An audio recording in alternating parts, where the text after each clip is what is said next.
many people simply cannot believe that in the 21st century something like this could be happening. It's something out of science fiction, it's something out of a horror story or a horror movie.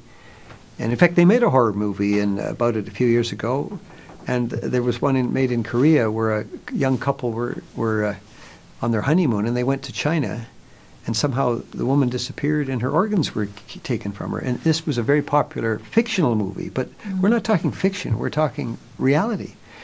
So people don't want to believe it. That's the first thing, and that's perfectly understandable. But at some point, even though you don't want to believe something, if the evidence is simply overwhelming, you've got to tell yourself that you've got to accept it and then to do something about it.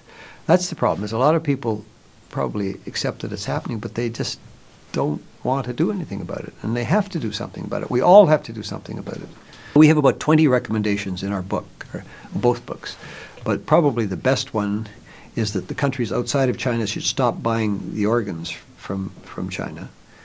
That's one way. Then we have to do about many other things, but we have to any place anybody from China goes, they have to be confronted with this, saying, you are killing your own citizens who do gentle exercises and who are non-violent, who are non-political, who believe in truth, compassion, and forbearance, as the Falun Gong community does. You are killing these people for their organs?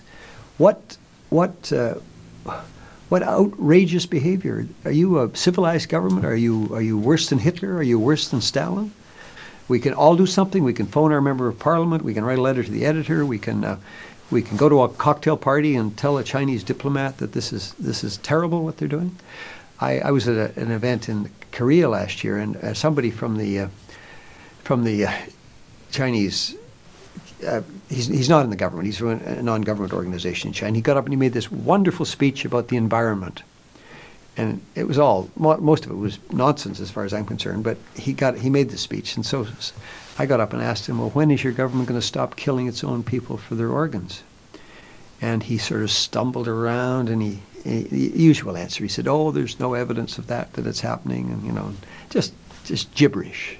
So we all have opportunities when we can confront either the officials of the government or citizens of China, and if they realize they're being ridiculed wherever they go and condemned wherever they go, I think the pressure would build from the top, and the people at the top would respond. I think they're doing it actually now. I think the fact that this latest plenary of the party last week and the week before has come out and saying they're not going to take organs from prisoners anymore is a step in the right direction. It's easy to promise this, and it's been promised before, but the fact that they feel they have to promise it shows that they're getting a lot of pressure within the country and from outside the country. And basically, naming and shaming is the thing that I'm convinced that the party state in China responds to.